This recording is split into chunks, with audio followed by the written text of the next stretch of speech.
Every day there is a forgetting, and every moment there is the possibility of remembering.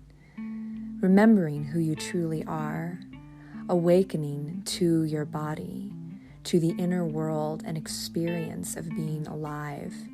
Here is where you find the beauty, the joy.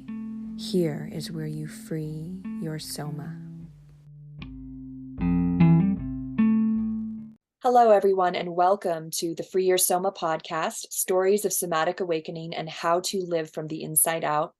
Today, I have clinical art therapist, associate marital and family therapist, yoga teacher in training, Parisa Frost with me today, who's here to share a bit about her story, her journey, and the way that she is discovering and using somatics in her therapies to help people. She specializes in trauma and relational issues for individuals. Welcome, Parisa. I'm so excited to talk to you today. Yes, thank you so much for that introduction. Thank you for having me. I'm so excited to just have some playful discourse today. Totally, yeah. And, tell us a little bit about, as a therapist and working one-on-one with people, individuals, what is it, how do you bring in these different elements? How do you bring in art therapy? How do you bring in these somatic techniques when we're talking about trauma and relational issues? Yeah. So it's kind of a bit of a dance, right? Because I really am always trying to meet people where they're at while also bringing them these tools and techniques that they might not be as familiar with, or that they might, have their own preconceptions about, right? Like with somatics, people think it's very woo-woo a lot of the time, like what's actually happening? This isn't healing me. Or with clinical art therapy, sometimes people think it's more so for kids, or that you have to be a professional artist. So a lot of my work is offering these tools to people in the most palatable way possible and trying to speak their language to kind of help get them through the door and show them sort of the really unlimited potential in some of these modalities. Yes. Well, I would say that art therapy and somatics, or at least the ones that I'm familiar with, because you probably actually know about a bunch of different somatic techniques that I'm less aware of because I'm kind of in a niche with the type of somatic work that I do. But these are all kind of bottom up therapies, right? Yeah. Where we're addressing sort of the environment of our body, or we're addressing like movement or color or these other sensory elements, and then that's having an impact on our mental and emotional states. Can you say a little bit about bottom up therapies for people that aren't familiar with that? Yeah, absolutely. So with traditional, psychotherapy, traditional talk therapy, we're seeing a lot on these apps like Talkspace and whatnot. We have CBT, and that's the exact inverse, right? So we're working from the brain, we're working just from the neck up, using and intellectualizing. So part of my work is trying to help individuals, particularly, we all have our own traumas and our own improperly processed memories, but I work with individuals with really acute trauma. And for them, for anybody, but particularly individuals who've been so disconnected from their bodies for so long, it can be really helpful to pair, discussing these really triggering and painful topics while also moving those emotions through the body in a really safe and contained place. Like, for example, if I have a client who's getting really keyed up, we'll just literally slow everything down and have them reenact. Maybe they're throwing their hands in the air, or they're massaging their temples. I'll have them literally slow the movement down, do it in slow motion, and connect to every fiber of what's happening in the body at that moment.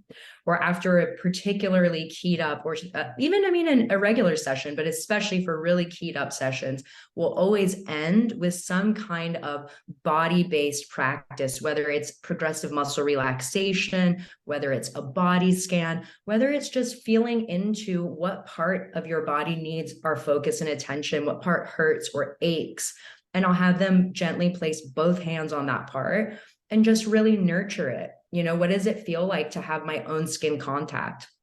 For art therapy, that's a whole other world that, it really comes into the room in the most unconventional ways, which is why I love it. It's really up to the client's discretion. I've had people draw on plates and then smash them. I've had people draw on their arms. I've had people write song lyrics. I've had, sometimes we'll choose poetry. Well, there's all kinds of mechanisms to really process things that sometimes are traditional cognitive ways of explaining just don't. I mean, it works up until a certain point, and then we're always going to hit a wall because we have to embody ourselves in order to heal ourselves. I hope that answers your question. Yeah, absolutely. I mean, it makes a lot of sense to me, especially the work I do is very body based. It's movement based, and we've done some sessions together, which has been such a pleasure, such an honor. So if you kind of know exactly what I'm talking about, but it's all about retraining through movement. And when you're talking about like music, lyrics,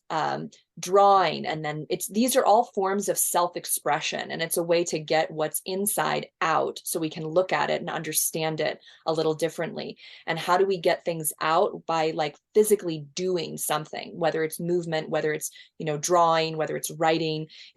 It may seem at first like writing is an intellectual activity, but it's still very body based because you're using your hands and you're looking at the paper and you're reading the words, and the words are having an impact on your breath or on your memories, or they're evoking things, right? So there's this process that you're describing sounds really powerful for helping people access more of themselves and also like get out things that might be stuck inside of them.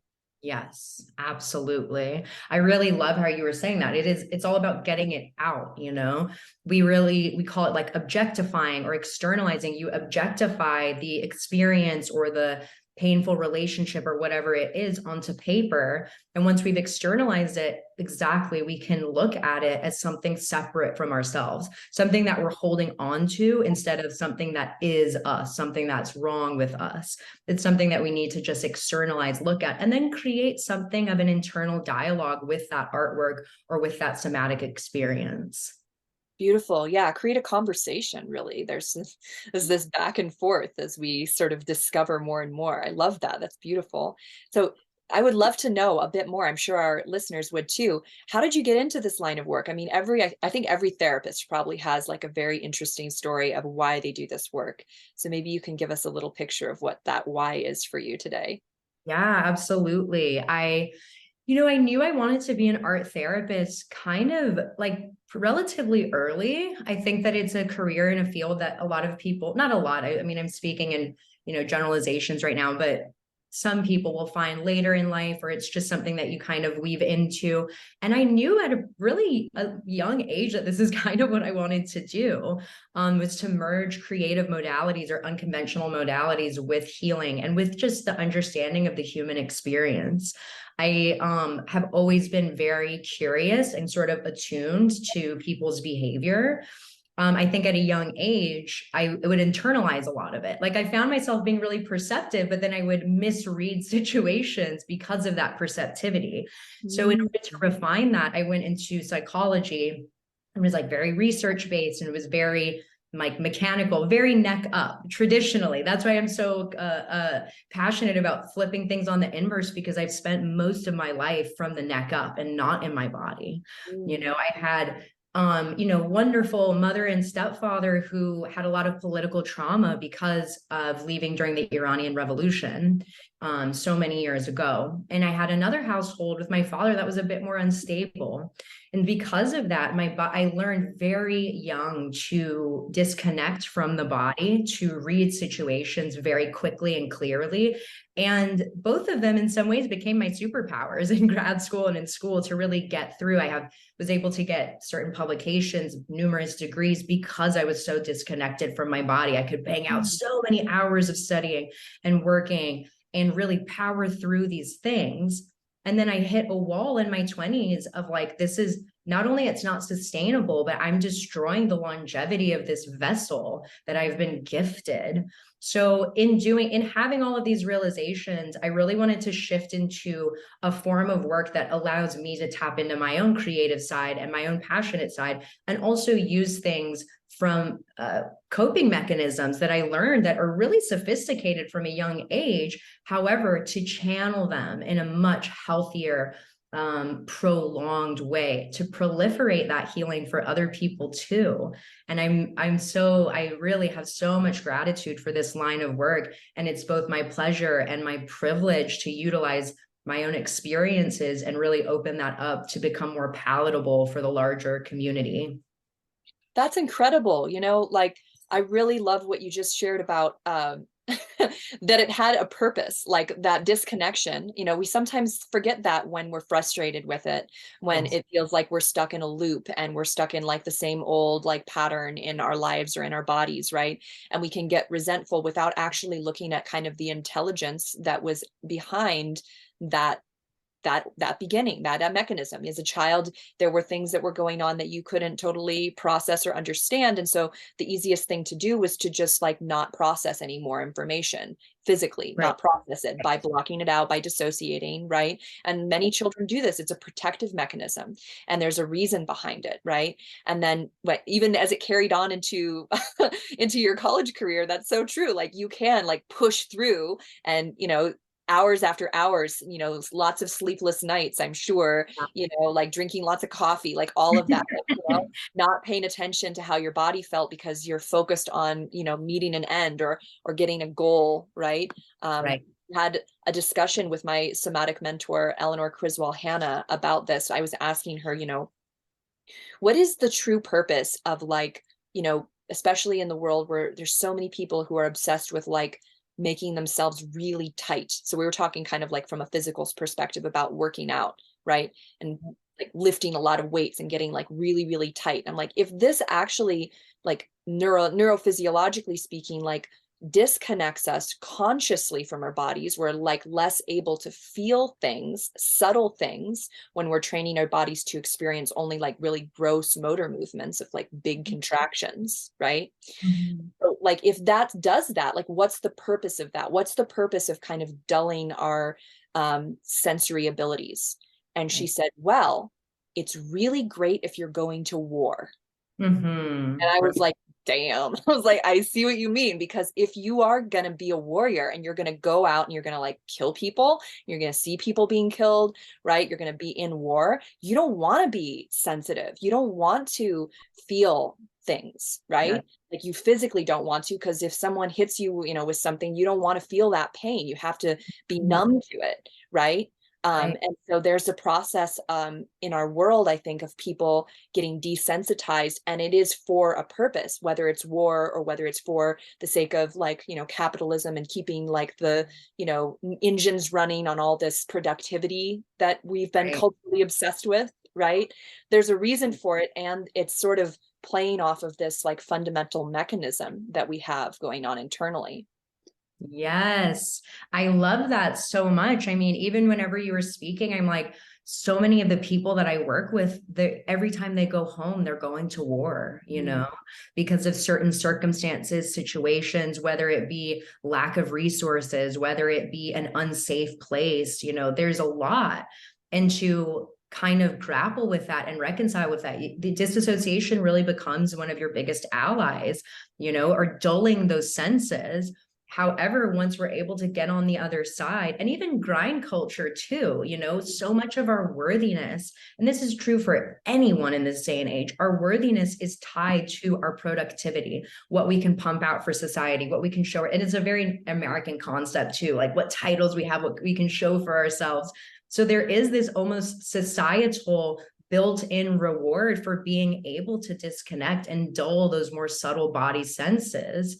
Really important points, and it becomes our work to really distinguish when something that once was a tool is now becoming a hindrance. And for so many people, it takes a long time to make the distinction or to even realize that it is a hindrance.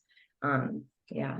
Yeah, that makes a lot of sense. I mean, I think of it sometimes with the words I use with word we're talking about muscle, contractions and releasing physical patterns. It's like, is this something that needs to be integrated into my body and really like owned and become part of me? Or is this a muscle pattern that needs to actually be released? That is Right. not actually useful anymore at this moment in time, right? Right. Because we need to have those quick reflexes. We need to be able to defend ourselves in a situation. Like, that's part of being regulated, is that we like respond to the energy that's coming at us with like the appropriate energy response, right? Right. And then after that danger is gone, as you've described, we need to be able to like come back down into our bodies and release from the stress of that experience. And it sounds like you do this in a couple of really beautiful ways. Coming back to the art therapy Mhm. idea, and that you knew from an early age that you wanted to do that form of, I guess, service for others.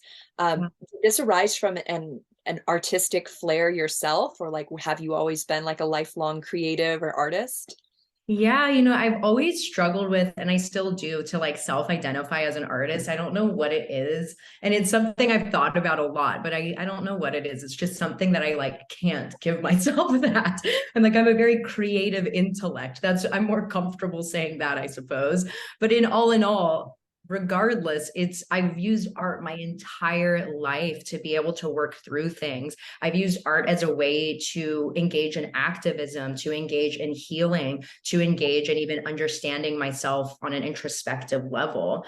It really has been so much of a refuge for me. I remember even when I was a child watching like Powerpuff Girls, I would scribble fan fiction literally for hours at home and create all these new magical characters.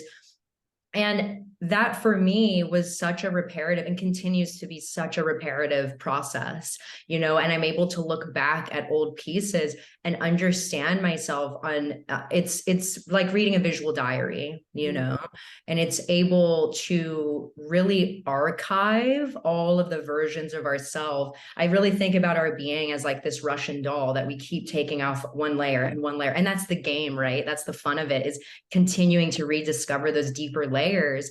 And imagine if you had artwork plastered onto each of those Russian dolls, and you could see something new and something new. So I just love that process. I love the process of merging creativity with like transcendence of self, Mm. understanding oneself, and helping people, not necessarily develop the same relationship that I had, because it's going to mean something different for everyone, but rather help give them the tools and ask the right questions to be able to provoke meaningful artistic experiences in a really safe and contained space. So that once you leave the room, I can hold on to that pain for you. I can hold on to that piece for you until you're ready to look at it again. That's really beautiful. And then again, this externalized literal thing that they've created, right? Or maybe even destroyed in their time with you. And that's this evidence of their process, this evidence of their, delving into and getting accustomed to the the healing that is being human, right? Yeah, Really. absolutely. Yeah. Going back to something you said earlier too about your growing up and were your parents refugees? Sounds like there was some situation like that they escaped Iran. Yeah, so my grandfather actually got political asylum from Jimmy Carter because he was part of the King's Air Force. So he was taken here with my aunt originally, and it was basically like a very much code red situation where everyone was just trying to get out. My stepfather got one of the last commercial flights, ironically enough, to actually follow my mom. They ended up getting married several years later after finding each other 20 years post-revolution, but it was very much in everyone was fleeing and trying to survive. They came, I think, to Indiana because there happened to be an Air Force base there. And imagine being 19 years old. And I mean, your entire life is flipped over. You've lived in a very contained Air Force base your entire life. And now you're in Indiana, then moving to Atlanta, Georgia, working at Denny's, don't speak the language. I mean, it was just a major reformation of their existence. And it's also something that in Persian community, I can only speak for myself and anecdotally, but it's just something that we don't acknowledge. We don't acknowledge the scope and the magnitude of that impact on our parents as first generation. It's just not something that it's very much a cultural thing to like put your head down, push through it, educate yourself, figure out X, Y, and Z, support your family. And we really this is why I really enjoy working with a lot of immigrant families in particular, because a lot of times it's almost like a point of pride not to acknowledge that level of trauma and its impact, but rather to highlight the success stories that came after. Well, those are absolutely important. We need to hold space for both so that we don't pass down a lot of those genetic modifications that come with political trauma down to our predecessors. So that's something I'm really passionate about too, is like, how do we hold space for both, you know, and how do we work through both with compassion, and for me personally, also with political involvement, which can be inherently healing in and of itself. Beautifully said. Yeah, that's, this immigrant story is so fundamental to the United States, but people, like me, my family's been here for generations. It's kind of invisible to me personally on a personal level. But growing up in that environment, like, were you aware of the impact of this on yourself while you were growing up? Like, did it kind of like, or was it one of those things that you didn't examine until much later? I'm just curious. You know, I feel very fortunate to have examined it very young, because I went to a school that was predominantly non-Americans. So I was regularly exposed to other immigrants. And then whenever I think I was like approaching middle school, 9/11 happened. So that was a huge wake-up call, a huge kind of aha moment, because I realized nothing is ever going to be the same again. You know, I remember my stepdad at the time shaving off his mustache and shaving off of all of his hair, because it made him look a lot more, I want to say intimidating, but it wasn't intimidating. It just made him look more Middle Eastern. And I Right. remember thinking like, this is like, things are just not going to be the same again because of who we are. And having to metastasize on that at a very young age was scary, but I'm also very fortunate and lucky to have been in an environment that encouraged that kind of nuanced conversation and held space for it. Yeah, that sounds like a really just beautiful opportunity that you were blessed with, to be able to have that tool immediately at your disposal. And that kind of, I mean, even just listening to you speak, like, we can hear the ability that you have to articulate and express yourself, and that this is something that you have honed and developed over, the course of your life. So it's, yeah, it's really just a wonderful thing to get to hear you speak about this. With regards to, and people talk about this more and more. I'm just curious because I haven't actually asked a therapist this question recently. But in terms of having like a split household and having kind of like two different environments that you were contending with, what do you feel was like the most challenging piece of that? And what do you think might have actually been like a strange gift of that? Oh, such a loaded question. I mean, that could be a whole podcast interview itself. Really. Okay, so the benefit of it is, I can really sum it down in one word. It's resiliency. It's resiliency and flexibility. You know, I consider myself a very adaptable person, and it's because not always I wanted to be, but I had to be, you know, and I had to be really resilient. I had to be adaptable, because not only it was two split environments, they were wildly different, you know, they were wildly different presentations, people, even feelings of safety. And so for a child to have to go back and forth between that, it's really like a shock to the nervous system. It's like jumping in ice cold water. And to a certain extent, you know, you get used to it.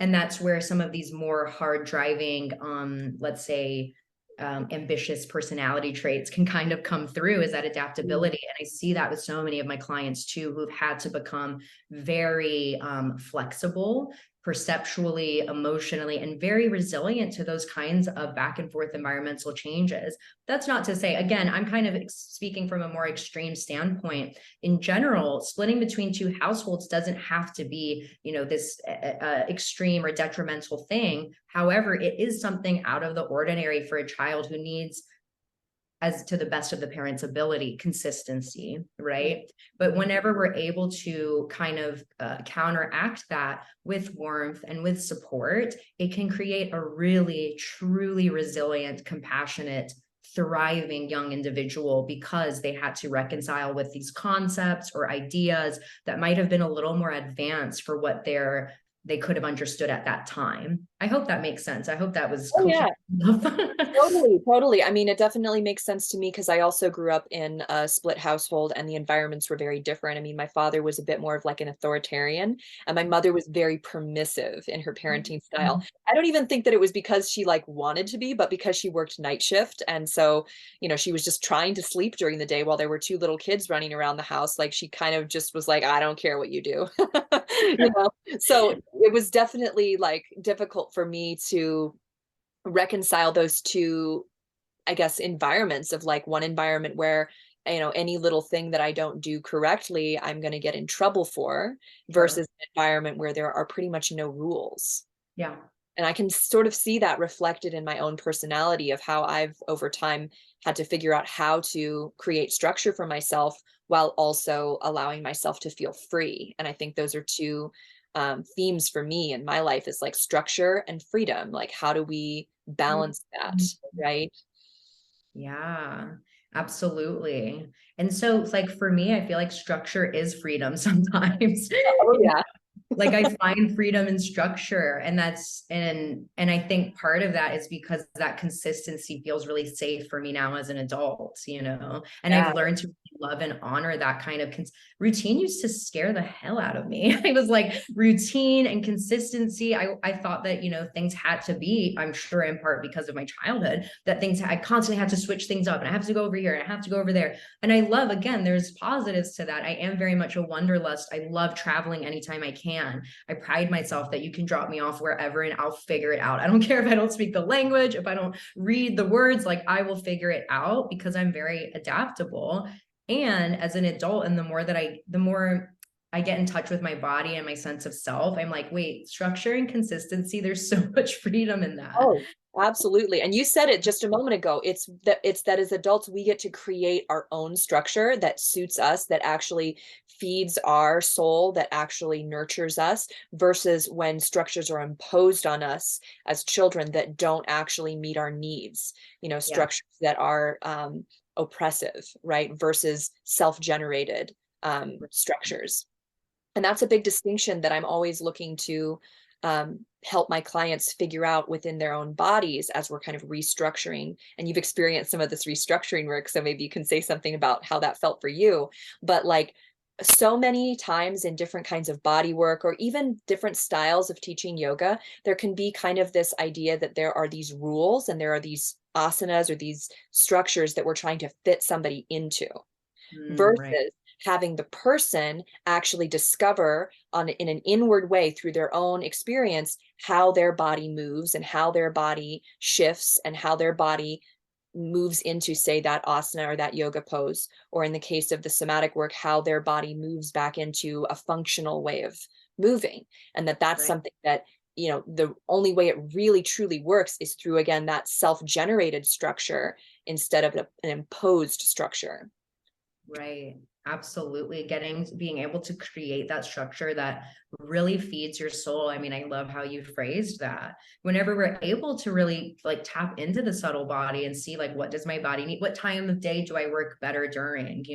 What time of day is better for me to exercise? When should I eat my meals? And that does look different for everyone, with yoga. And I think anything with diet culture, with fitness, it's like we try to fit people into these singular structures or models that are just not nothing in life is a one size fits all, and it's such a beautiful gift to be able to tap into and look into like what your body needs, what your mind needs, and when, and be able to stick with it for yourself. Yes, I mean, I think that's really the only way that these things become long-lasting changes instead of just like some outfit we put on one day. You know what I mean? Like we Right. can wear any costume. We can all like, figure out how to handle whatever situation, but how can we create for ourselves like the life that actually feels good and that we want to be living? And, it is dynamic because it's changing all the time. Even when you find a structure, that structure may be appropriate right now for this period of time in your life. And then as things start to shift and change, then you need to update your structures. You need to update like the the routines that you're living with. Like obvious examples would be like if a woman becomes pregnant, right? Or if you're going through an extremely stressful period in your life, there are things that are going to have to be adjusted in order for you to be creating a structure that meets your needs. Right. Yeah. Exactly. And this is so much of the work I do with clients too, is looking at like, where are you at in your lifespan? Like if you've just had a child or if you have a toddler, your bandwidth, your routines and schedules, what your body needs, is going to look wildly different than what it needed 15 years ago, And people don't, and it's seen as like almost this, like, I don't know, especially for women, it's hard. It's really difficult to reconcile with that because I guess, I mean, this is again, not to get too off topic, but it's another societal thing, I think, of what's put on us and how much youth and how much certain phases of life are really admired and like looked after as like the prime, where in actuality, it's just not true. The prime of your life is where you are right now, and you need to create structures for that life accordingly. If you're going through a divorce, if you're going through a breakup, high stress periods, your routines and what your body needs to nourish itself is just going to look wildly different. I just love that. I really love that you spoke to that point. Yeah, no, I mean, it sounds like you're very aware of how people are not static. They are constantly developing and, processing, moving through life. This idea of a self as some sort of fixed thing. I think that more and more we're discovering, even on a scientific level, that's just like simply not the case. Like, at the same time, when we talk about like connecting to, some people call it our higher self. I don't know if you use that kind of language in your therapy, but you talked about it before with like these parts of us, and then there's like who we are at our core, like soul level, right? Is this observer of all those different parts, right? Yes. And so there can be this kind of singular self as there's this dynamic flow of different parts of us that are kind of dancing in our experience and reality at any given moment. Right. Absolutely. There's so much unlimited happiness that can be had whenever we simply remove ourselves from the story and from the drama that I am this and I am that. No, there's a part of you that is behaving that way. There is a part of you that is getting really triggered right now. I have clients relanguage all the time of like, you're not an anxious person, you are a person experiencing anxiety, Yes. that we can become more of and embody more of this observer rather than this participant, or really we're observer and participant as a dual role, but learning how to back out of that whenever we're getting sucked into the drama or the story or the narrative that we've been told about ourselves or other people, and just saying like, no, this is part of the experience. This part of me is really coming online right now, and getting curious about it instead of critical. Like, what's happening right now? Where do I feel this in my body? Like what emotions am I experiencing?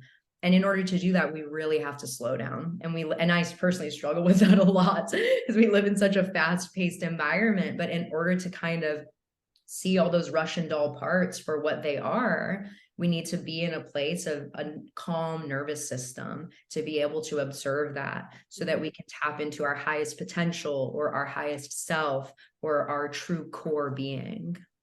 Yes, well, you just described it beautifully, but when we slow down, we actually create awareness Yeah. of ourselves. When we're kind of just going, going, we're on autopilot. We're not in a, conscious part of our experience most of the time. And then when we slow down and just imagine it, like stopping and taking a deep breath, right? Or as you're describing, like whatever kind of fidgeting or physical movement someone's going through, like having them literally slow down that movement, there's so much more awareness that we literally bring, like on a, I mean, on a neurophysical level, we Yes. bring more awareness into the moment, into our bodies and into our experience. And, I sometimes think about it. I don't know why, but this was so huge for me. I saw a picture of the nervous system. Like, have you ever seen that, like from the brain, and then there's the peripheral nervous system. There's just all these different like lines coming down and out from this, and it looks to me like it looks like a tree. It looks like Yeah. nature. It looks like a leaf, A root system. Yeah. Yes, this root system, right? And if you think about, what the energy that's moving through those channels, through those spaces. And then somebody who is kind of stuck in their head or stuck in their emotions or stuck in a moment, there's a lack of energy throughout the rest of their body when they're stuck in that Mhm. space. That's what I first visualized when I saw that. I'm like, oh, when I'm locked into just like one experience in my body, I'm kind of limited. I'm only experiencing like maybe say a small amount of like that capacity in my body to sense and feel. And so Yeah. when we do this kind of somatic work, when we do art therapy, when we're doing this movement based stuff that I do, we're literally creating more neural connections and more energy moving throughout those vessels, that root system of our bodies. And that I think actually makes us feel safer. Yeah. It makes us feel like we know where we are in space. There's this orientation to our environment, and to the present moment that's possible when we create that proprioceptive awareness through our nervous system. Yeah, absolutely. Whenever we're feeling embodied, we can feel safe. We can even be in, very high stress or chaotic situations and still feel safe if we're feeling embodied. And Mhm. if our, I just love that visualization that you kind of painted of like when you're stuck in an area, there's other parts of the neural network that are just not being addressed because they can't be, right? It's like all of the focus is on that area. And that's something we really do in EMDR treatment and therapy as well, is like, how do we desensitize whatever is stuck to that area, whether it's a sensation, whether it's an image, whether it's a negative self-belief? More often than not, it's all of those things at once. And we see like, how do we desensitize that to really redistribute your capacity and your bandwidth to other parts of the body? I noticed in my yoga teacher training too. Actually, I think it was you who told me this last time that we had a session together. That was there's an unlimited capacity or potential for how much we can build our proprioceptive awareness. And that just freaking blew my mind. I've been thinking about that since then because I really feel it. In my yoga teacher training, I noticed about halfway through that when my hands are in prayer or whenever I'm just sensing into my feet on the mat, I can actually, I don't even know how to explain it. I can feel more per square inch of that part of my body whenever I bring awareness into it. Like I feel more of my hands, I feel more of my feet, more surface area of them. And it really tripped me out at first, but now I'm like seeing this as like an unlimited game that I can play, to keep Yeah. building that sophisticated awareness, to keep feeling safer and safer, and to keep feeling more and more like myself, both inside and outside. Oh, that's beautiful. I love that that struck you. That struck me too, when I first kind of realized, thinking about this root system and these neural pathways, and that we can build more of them, and that we can also nurture them through practice. And that's what you're experiencing when you do a yoga training or when you practice anything like any yoga or meditation or somatic work. If you're doing it regularly, you are stimulating those channels. They are getting stronger. You are getting actually more and more skilled at being in your body. Yeah. It's like a skill that you are literally developing, and you're creating new pathways all the time. And that's why it can also be important to find some novelty, right? In your yoga practice, to be able to branch out and try a new posture that you haven't done before, or a new meditation technique that you haven't done before. Or for me, I really like to vary the movements and work with different areas of my clients' bodies so that it stays new, and we keep building more and more pathways. And yeah, it is this exciting adventure of becoming more embodied. And as you said, just becoming more safe to be ourselves fully, Mhm. to fully inhabit our bodies. I love that. I'm so glad that that had an impact on you. Yeah, absolutely. I think about it literally all the time. I'm like, oh, I'm building even more awareness right now. And Yeah. there's no glass ceiling, there's no cap for this, which is just so exciting to me. It really is. I mean, yeah, more somatic based movements and healing and my yogic practice has really been my latest fascination and obsession. I'm very much like a dive all the way in person. So Yeah. I've Yeah. really been enjoying that. And I mean, I've noticed within myself just, and we've talked about this too, just feeling so much, like literally feeling taller after I have a body based session with you. I just feel taller, I feel more limber, like I feel like I'm rediscovering a different way to walk, like my feet were really kicking out when we first worked together, Yeah. and now I walk in a straight line. And there's those are the kinds of things that I would have never noticed before, but now that I'm kind of intentionally using these movements every single day, noticing these shifts, it makes me feel more confident when I walk. Like maybe it's just perceived that I'm a couple inch taller. Maybe I just feel Oh, that way. it literally is. I wish I mean, I've taken pictures before and after. I've even measured people, like my grandmother is this great case study because my dad did over 500 somatic sessions with her over the course of 3 years. Almost every day they were doing sessions together. And he was caring for her. At this point, she was in her 80s. And like when she arrived, she was like hunched over. She was rounded forward. She was not upright, and she was already short. So she was like even shorter. Like instead of being 4 foot, 9 or whatever, she was like, I don't know, 4'2". And within a few weeks, even at 80 years old or whatever, within a few weeks, she was standing upright again and she was walking around, not hunched over. So I'm telling you, you are much younger than her. There's less patterning in your nervous system. You definitely are a little bit taller. I feel it. I feel it. Oh my Yeah. gosh. I just feel like more limber and I feel taller, and yeah, it's really radical. Like whenever you work on these certain stuck points or points just with muscular tension, whenever your body posture changes, your mentality will follow in suit. It's really not the other way around. That's also been a lesson that I've had to like learn, not only personally, but professionally as well, is that like, yes, we can think about these concepts and we can really talk. And not to say, I mean, obviously that's the line of work I'm in. I think it's hugely helpful. And I think that there is somewhat of a life hack that whenever we can like enter through the body, we can surpass a lot of those discussions and actually have those connections being made in a much more subtle, silent way, so that you can, if you're moving different, if you're literally moving through the world differently, your mentality is going to also follow in suit. Yeah, Yeah. totally agree with you on that. I mean, that's going kind of back to this bottom up idea. And, yeah, I don't know if you've read that book by James Clear about habits, Atomic Habits. It's like super Mhm. popular, Sure, right? sure. He talks about identity-based habits, right? And that Mhm. if you change your identity, you change the idea that I am becoming the person who wakes up in the morning and like does 15 minutes of yoga. Like I'm going to be that person versus I'm going to do this thing.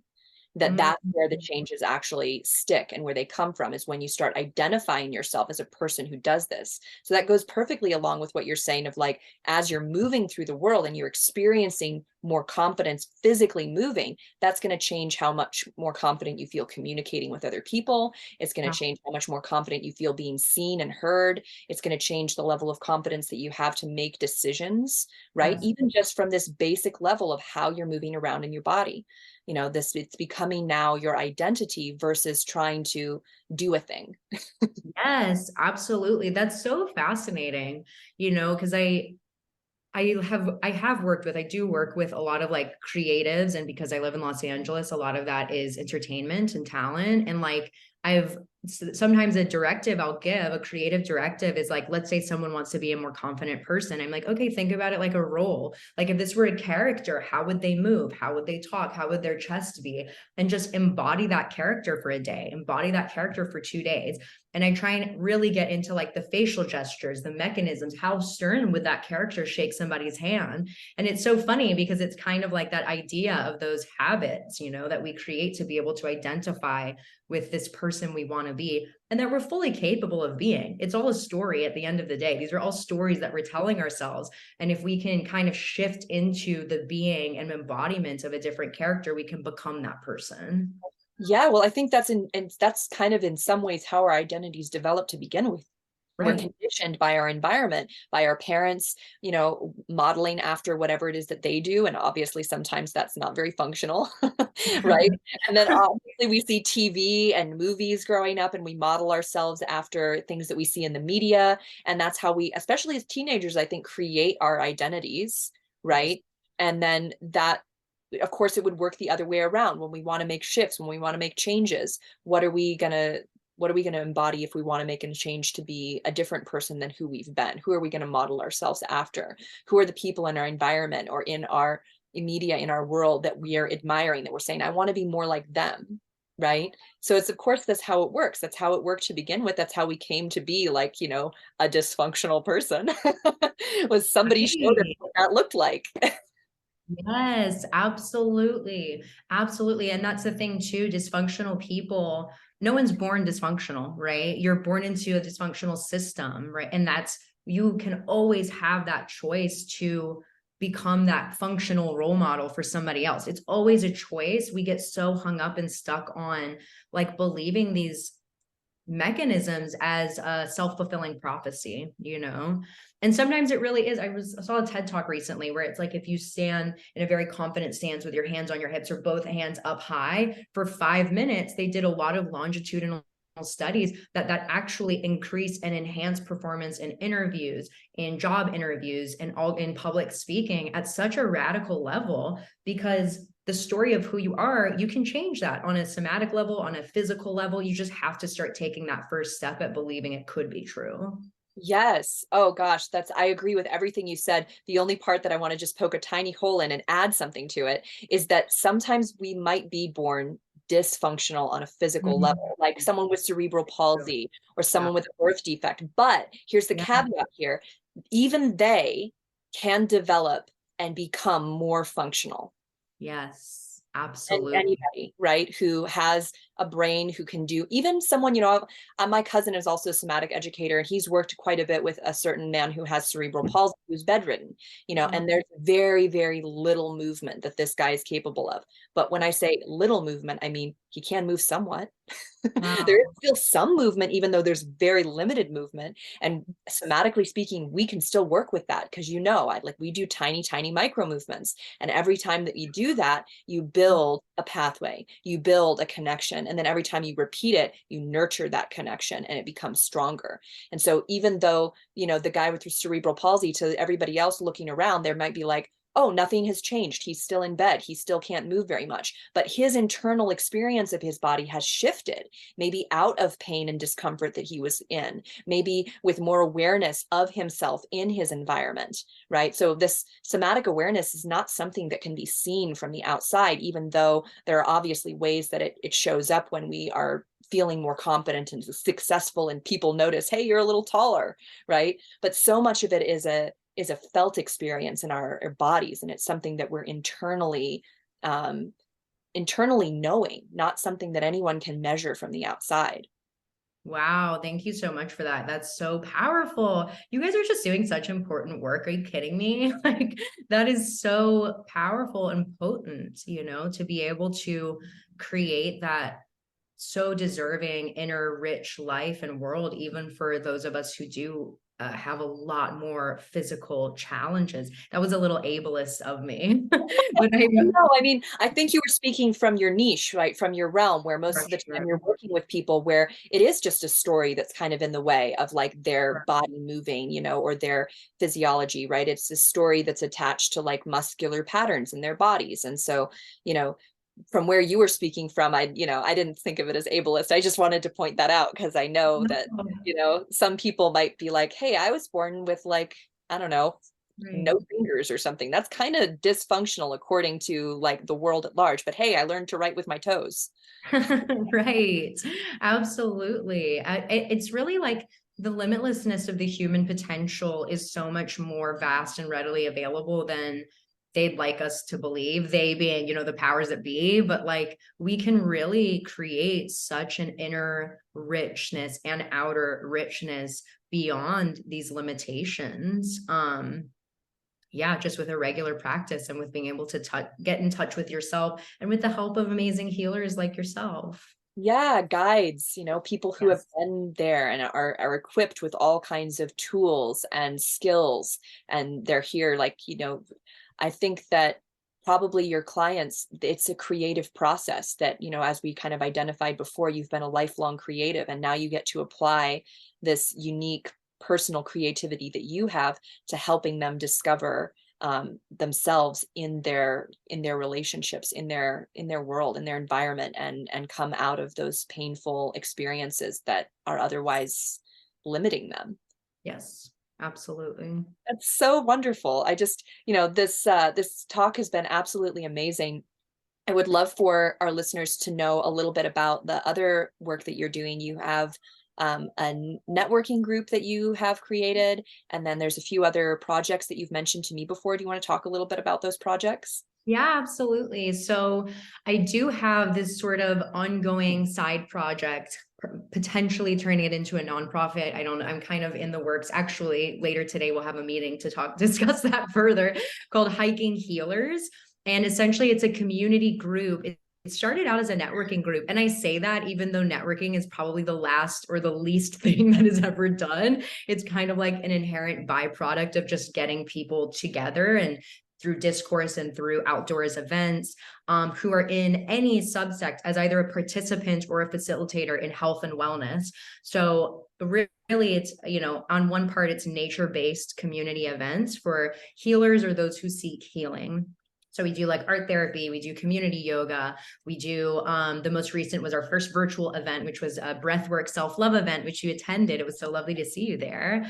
Next will be kind of an outdoors Reiki, breathwork, possibly cupping, to just be able to get individuals to not only show their services and share their gifts, but have it become more accessible to other healers and individuals who are taking on all kinds of really difficult content, whether that be standing on your feet all day and working with really tense energies, whether that be doing EMDR therapy and, hearing oftentimes really troubling stories.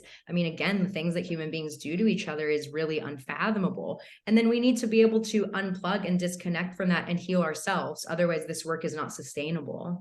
Mm. There is this idea of vicarious or secondhand traumatization. And there's research to indicate that a trauma therapist over time, if they're not rigorously exposing themselves to beauty and to self-care, they will over time become more traumatized than the most traumatized person in their caseload.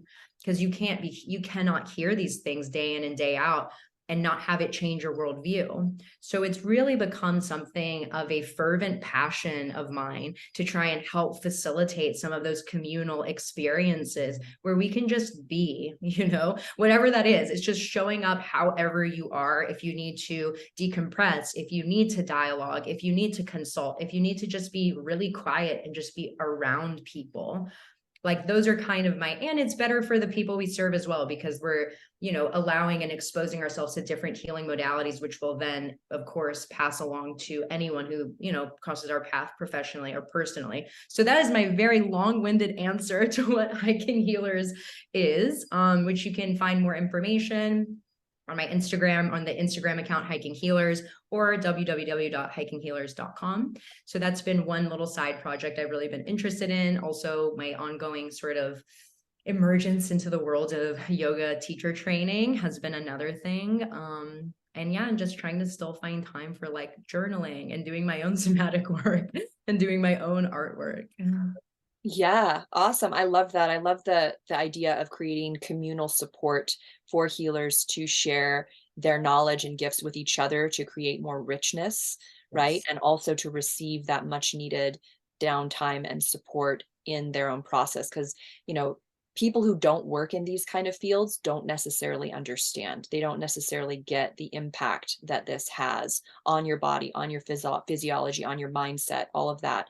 And so creating support with other people who are going to understand and also be able to share with you their skills and tools to help reduce that impact. I think that that's really needed in the world. Thank you so much for doing that. Yeah, of course. Thank you so much for doing what you do. And hopefully we'll have you on at a summer Hiking Healers event to do some somatic stuff. Oh, I'd love to do that. It would be great if we can do it like on a blanket on the ground, because we'll get that double, like Yeah. the somatic energy of the earth moving through you as you're realigning everything, your structure. Love Oh, beautiful. Well, it's been such a gift to talk to you. It's been so much fun. I knew that it would be when I invited you on the show.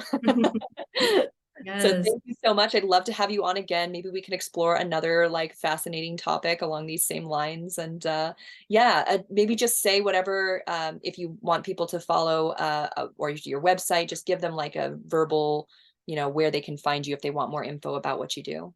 Yeah, well, thank you again so much for having me, Amy. I just love our discussions. I love all the conversations that we have. This has been such a pleasure.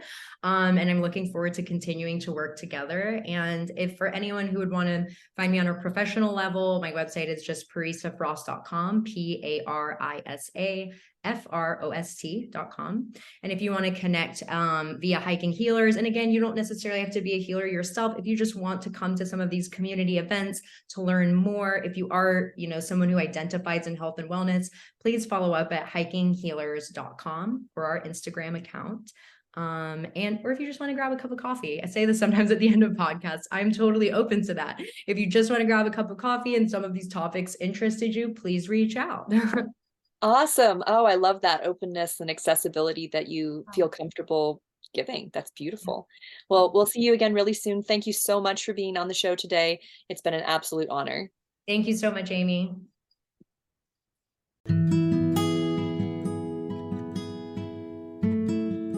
You've been listening to the Free Your Soma podcast. Subscribe now to hear more stories of somatic awakening and gain knowledge and tools for somatic living. If you'd like to learn more about me, Amy Takaya, Hannah Somatic Education, or the Radiance Program, please visit www.freeyoursoma.com.